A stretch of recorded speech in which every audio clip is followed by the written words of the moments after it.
안녕하세요. 저는 올해 73세가 된 전혜숙이라고 합니다. 오늘 여러분께 제가 겪은 정말 믿기 힘든 일에 대해 말씀드리려고 합니다. 아직도 그 일을 생각하면 가슴이 너무 아프고 화가 나서 잠을 제대로 이루지 못할 때가 많아요. 하지만 이런 일이 다른 분들한테는 일어나지 않았으면 하는 마음에 용기를 내어 이야기를 시작해 보려고 합니다. 저는 20살에 남편과 결혼해서 아들 하나를 낳았습니다. 남편은 무역회사에 다니는 회사원이었고, 저희는 그렇게 큰 부자는 아니었지만 나름 알뜰하게 살아왔어요. 아들 수호는 어릴 때부터 공부를 잘하고 성격도 반듯해서 주변에서 칭찬을 많이 받는 아이였습니다. 그런데 수호가 고등학교 2학년 때 갑작스럽게 남편이 교통사고로 세상을 떠나게 되었어요. 그때 저는 정말 하늘이 무너지는 것 같았습니다. 하지만 아들이 있었기 때문에 남은 삶을 포기할 수 없었어요. 남편의 보험금과 제가 할 수 있는 일들을 해가면서 수호를 대학까지 보냈습니다. 낮에는 식당에서 설거지와 서빙을 하고 밤에는 빌딩 청소를 하면서 밤낮 없이 일했어요. 수호야, 엄마가 아빠 목까지 해서 너 꼭 좋은 대학 보내줄게. 그러니까 너는 공부만 열심히 하면 돼.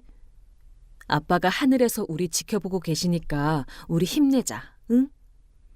엄마가 아무리 힘들어도 너만 잘 되면 그걸로 충분해. 네가 성공하는 게 엄마 소원이야. 엄마, 저 정말 열심히 할게요.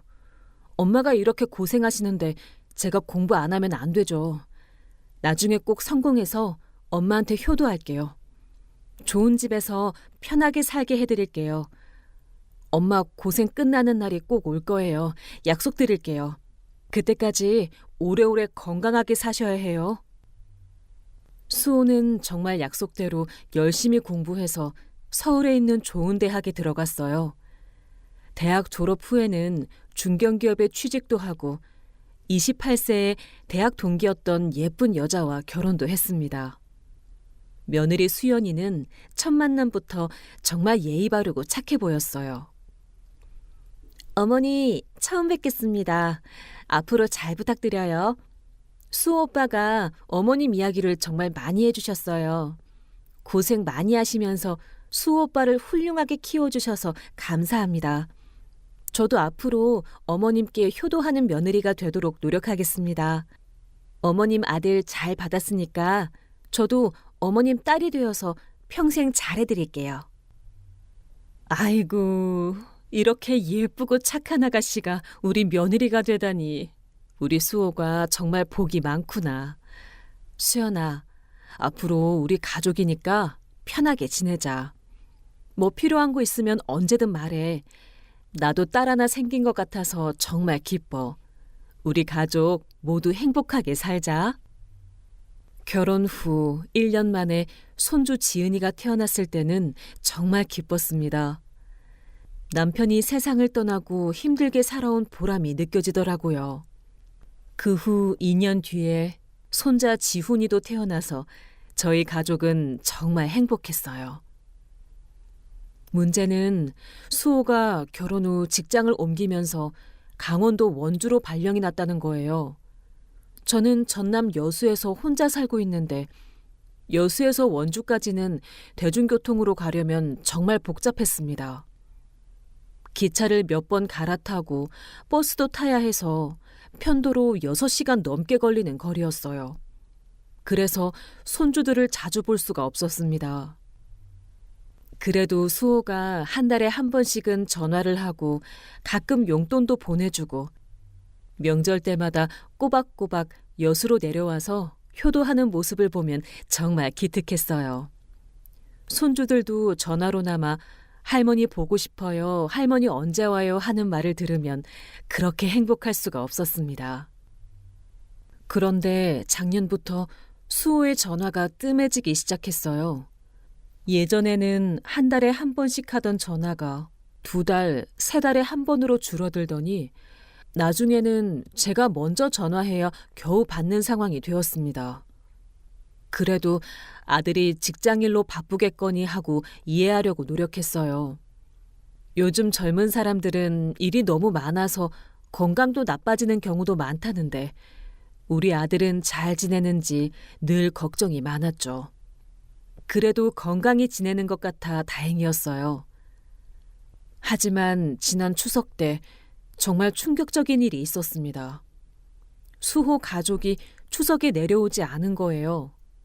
작년까지는 아무리 바빠도 명절만큼은 꼭 내려왔었는데 말이죠. 수호야, 올해 추석엔 언제 내려올 거니? 엄마가 미리 준비해야 할 게 많아서 그래. 지훈이가 좋아하는 갈비찜도 해놓고 지은이 위해서 송편도 예쁘게 빚어놓을게. 오랜만에 가족들이 모이는 건데 엄마가 정성껏 준비할게. 언제쯤 출발할 거야? 아, 엄마, 죄송해요. 올해는 회사 일이 너무 많아서 추석에도 출근해야 할 것 같아요. 그래서 못 내려갈 것 같습니다. 그리고 아이들도 학원 캠프 때문에 바빠서요. 요즘 경쟁이 치열해서 명절에도 공부해야 하거든요. 정말 죄송해요. 그래도 추석인데 아이들은 할머니 보고 싶어 하지 않니? 엄마도 지은이 얼굴 보고 싶은데 학원은 추석에도 하니? 그래도 하루 이틀은 쉬지 않아? 아무리 바빠도 가족이 모이는 명절인데 그럴 수 있어? 엄마가 혼자 차례 지내라는 거야? 네, 요즘 경쟁이 치열해서 명절에도 특강이 있어요. 다음에 시간 되면 꼭 내려갈게요. 그럼 일 때문에 바빠서 이만 끊을게요. 엄마도 몸 조심하시고요. 그렇게 전화가 끊어진 후 저는 정말 허탈했어요. 혼자서 차례상을 차리고 혼자서 절을 하니 얼마나 쓸쓸했는지 모릅니다. 그래도 아들이 직장에서 중요한 일을 맡고 있나 보다 하고 이해하려고 했어요. 그러다가 더 이상 참을 수 없어서 손주들 얼굴이 너무 보고 싶어 아들한테 전화를 걸었습니다. 수호야, 엄마가 원주로 올라가서 지은이 얼굴 좀 보고 올까? 너무 보고 싶어서 못 견디겠다. 며칠만 있다가 내려올게. 수연이도 육아 때문에 힘들 텐데 엄마가 도와줄게. 집안일도 해주고 애들도 봐주고 수연이 좀 쉬게 해줄게. 어때?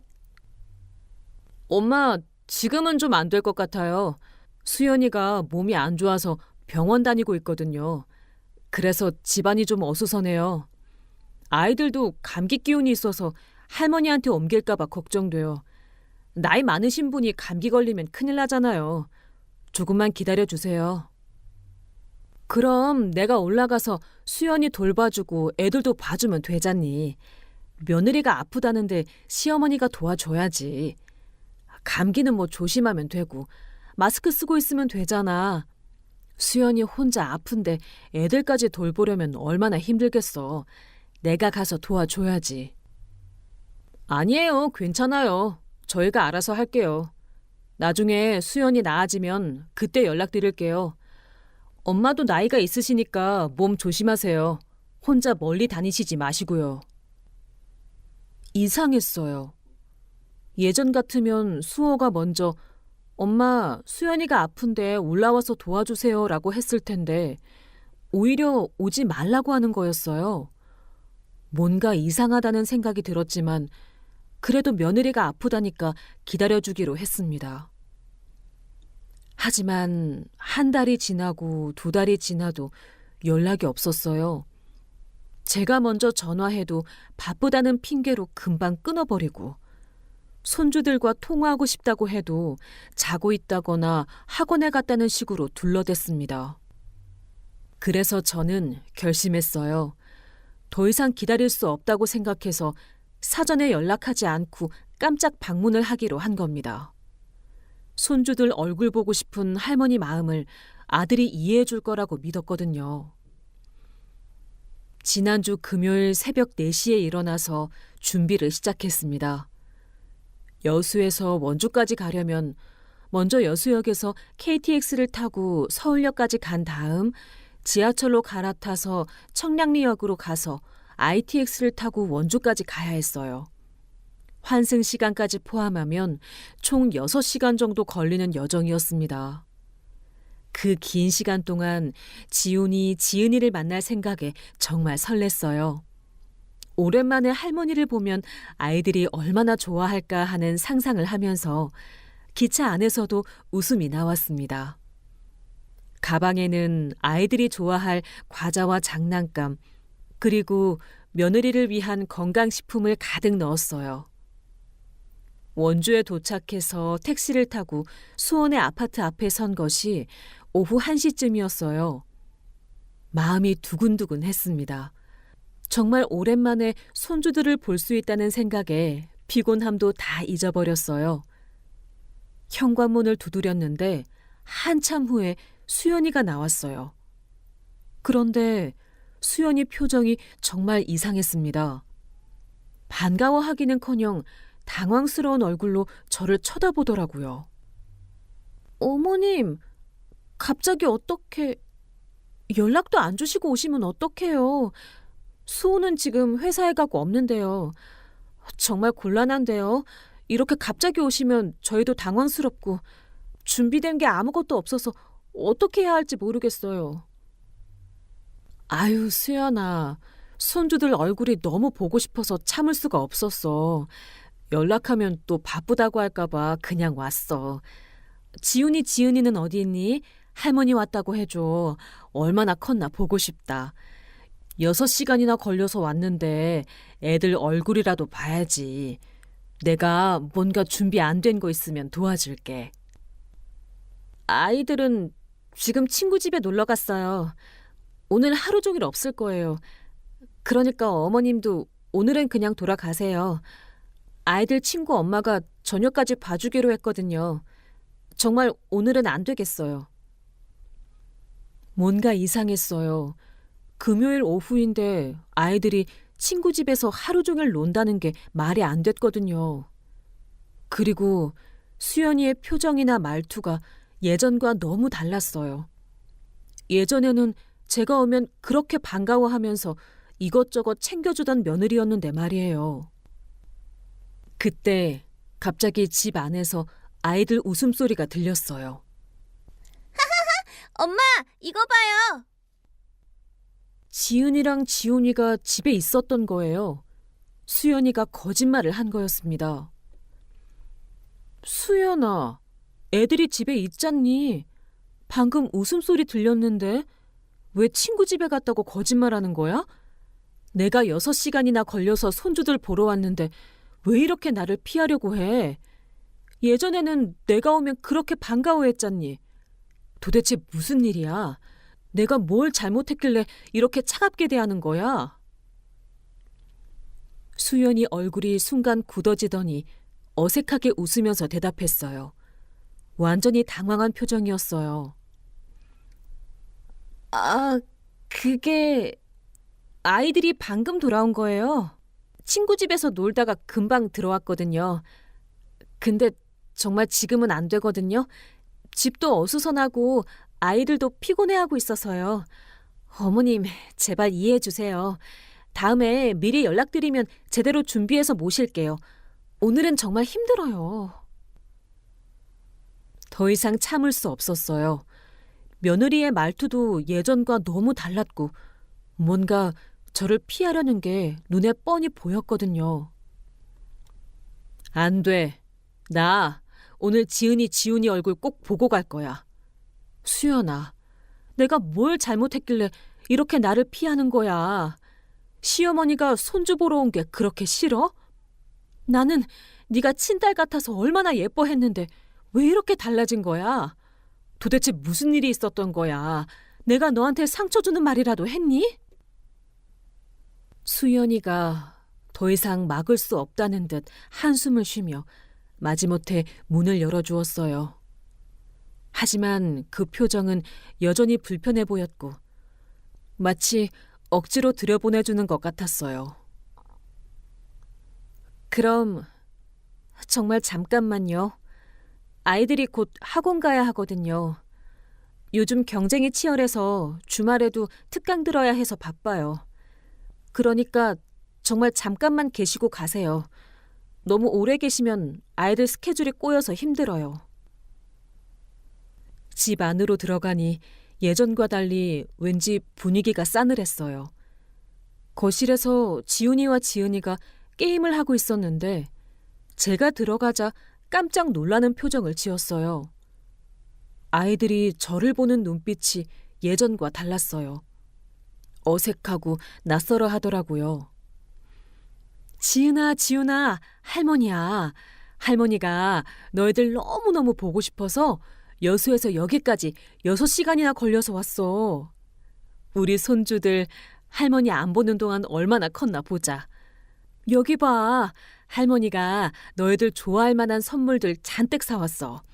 지훈이 좋아하는 로봇 장난감이랑 지은이 좋아하는 인형도 있어. 그런데 아이들의 반응이 예상과 완전히 달랐어요. 예전 같으면 할머니 하면서 달려와서 안겼을 텐데 지금은 어색하게 서 있기만 하고 대답도 시큰둥했어요. 할머니, 왜 갑자기 왔어요? 엄마가 할머니 당분간 안 온다고 했는데요. 저희 바빠서 놀 시간 없어요. 게임하고 있었는데 왜 방해해요? 엄마가 할머니 오면 안 된다고 했잖아요. 지은이의 말에 가슴이 찡했어요. 수연이가 아이들한테 제가 잘 오지 않을 거라고 미리 말해놓았던 거예요. 그것도 당분간이 아니라 아예 잘 안 올 거라고 말이에요. 그래도 손주들을 보니 반가워서 눈물이 날 것 같았는데